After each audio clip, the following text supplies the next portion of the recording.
Did JFK and Ronald Reagan play a part in the recent stabbing by Kerri Aherne in the Macy's in New York City?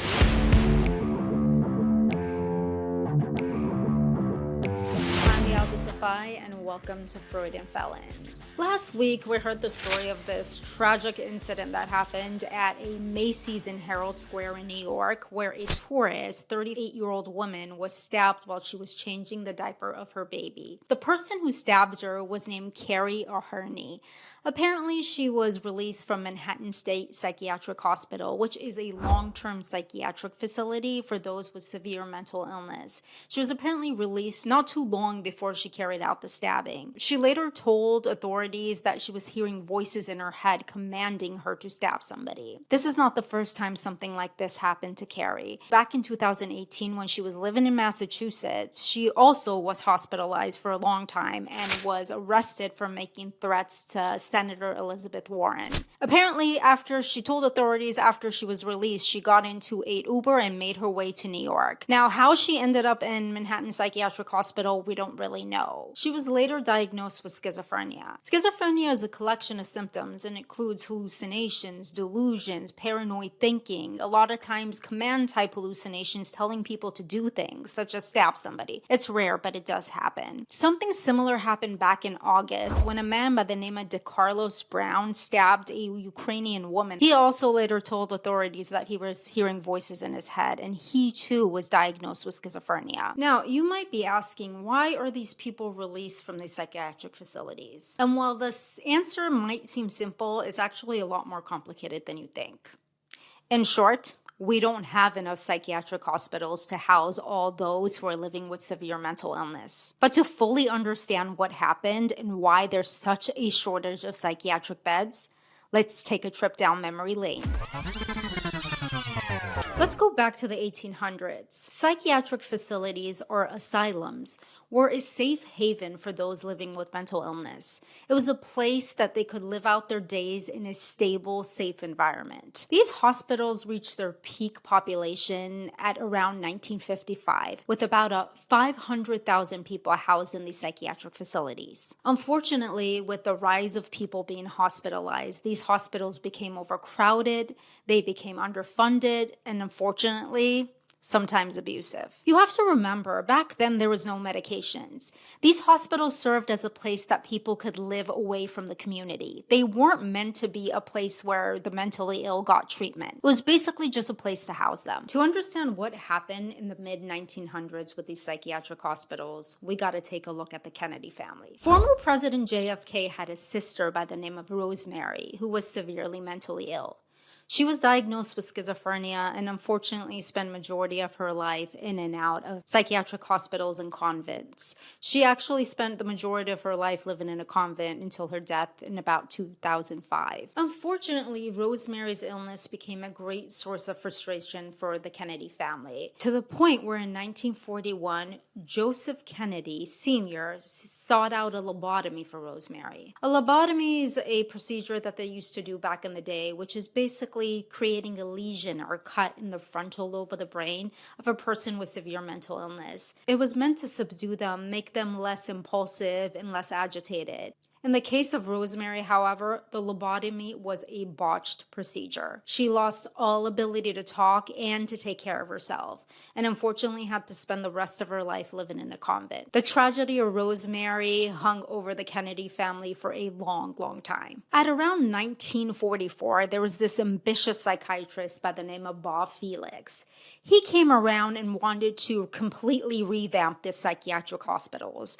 He had a vision about creating community mental health centers, and he truly believed that mental illness could be prevented. Thus, he wanted to put all resources into funding community-based mental health centers instead of state psychiatric hospitals. Up until 1945, taking care of the mentally ill was a complete responsibility of the states, not the federal government. In fact, the federal government was not involved at all. Now, Dr. Felix had an ambition to get the federal government involved and redirect mental health resources. Now, at this point in history, the conditions of the mental health hospitals were appalling. They were getting more and more crowded by the day. They were underfunded and understaffed. In fact, in 1946, Life magazine published an article called Bedlam, which was basically an expose on these psychiatric hospitals. They called these hospitals a disgrace. Felix and his supporters had a vision for a healthy America, so they started lobbying and lobbying and lobbying to get the federal government involved. They shared a belief that mental illness can be prevented.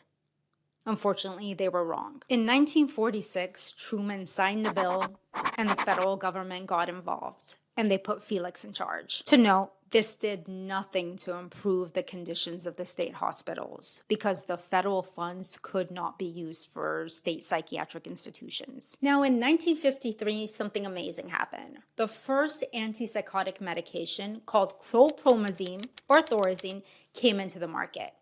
Thorazine is an antipsychotic. It's still used to today. It helps decrease the delusions and the hallucinations and the agitations a lot of these patients were experiencing. This caused an optimism amongst people that people living with mental illness could get better and that these psychiatric institutions were no longer necessary. Unfortunately, one thing that they failed to consider was that treatment is not a one-time thing. Psychiatric patients need to continue taking these medications or else they're back to square one. And without an institution to support them, to make sure they're taking the medications, to give them support, they're likely not going to be able to fend for themselves. Unfortunately, about half the people who are released from psychiatric institutions stop taking their medications within a year. And that's a reality that we still have up until today. So thanks to all this lobbying and the new medications on the market, a lot of these patients started getting discharged from these psychiatric facilities. And because the cost of maintaining these facilities were just too expensive for the states to bear. Another factor that led to the closing of these hospitals were that they symbolized abuse and neglect. So they became politically unpopular. And because of that, they became an easy target for budget cuts. And by 1956, about 90% of these hospitals had closed down, way before there was community treatment centers for these patients to go. 1960 came around and JFK was elected president. Remember Rosemary? The issue of Rosemary was very close to JFK's heart. So he further pushed a plan to focus on these community mental health centers and expand research budget for mental illness.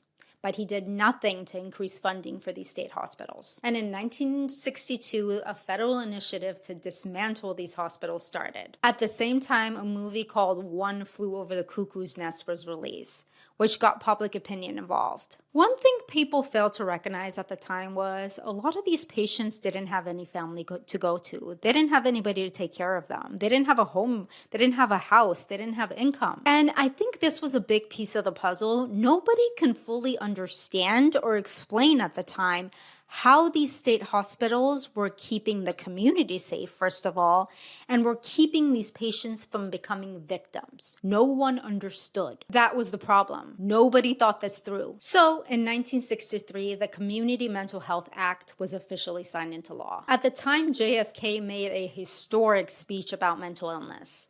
So take a listen.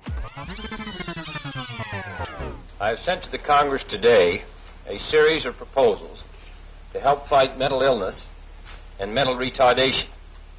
These two afflictions have been long neglected. They occur more frequently, affect more people, require more prolonged treatment, cause more individual and family suffering than any other condition in American life. It has been tolerated too long. It has troubled our national conscience, but only as a problem unpleasant to mention, easy to postpone, and despairing of solution. Kennedy wanted to stop the future cases of mental illness without paying any attention to the current cases. He also made one other mistake. He promised funding for the construction of community mental health centers, but dedicated no budget to the long-term maintenance and operation of them. I also have to note here that the environment of the time and the practice of psychiatry was still very much heavily influenced by Freud. They believe that most mental illness is as a result of childhood trauma or childhood developmental issues, so they wanted to focus all their resources into childhood development and psychoanalysis. By the way, they did research on this well into the 70s, and not a single case of mental illness was prevented as a result of psychoanalysis. And the final straw came in 1965 with the creation of Medicaid and Medicare, which expanded federal funding for any medical problem, but they specifically excluded care for mental illness in long-term psychiatric institutions. Now, state hospitals were incentivized to get these patients out of the institutions and put them in federally funded programs. Because why not? Shift the financial responsibility from the state to the federal government. But the reality is, few community health centers were created, and these patients were left to sink or swim. Now, something else happened in the 1970s. The federal government did get a little bit involved, but that doesn't mean they gave funding or any money to the state hospitals. They just mandated them to provide better quality care to patients. They also mandated them to provide treatment and not just keep these patients there, which with the decline in census became very expensive to operate. And I think the last straw came in the 1980s with President Ronald Reagan. He signed a bill that would slash the funding for any mental health initiative by 30%. He didn't want the federal government involved. He wanted to give the responsibility back to the states. They didn't want it back. And that's the beginning of the disaster we see now. Since then, what happened was we took these mentally ill patients out of their stable living environments in psychiatric state hospitals and put them onto the street and into the prison system. Unfortunately, slashing the budget by Ronald Reagan ended any federal funding or most federal funding for these community-based programs. As a result, they were never fully established. While the intentions of the community-based centers were noble, unfortunately, reality showed us a different thing. Today, there's less than 200 state psychiatric hospitals, and there's about 14 beds for every 100,000 people living with mental illness. Outpatient treatments for those with severe mental illness have a long wait list. And you might find this surprising, but correctional facilities are the largest providers of mental health treatment in the U.S. And jail is not a place for the mentally ill. Today, a large portion of people who are homeless who are living with mental illness.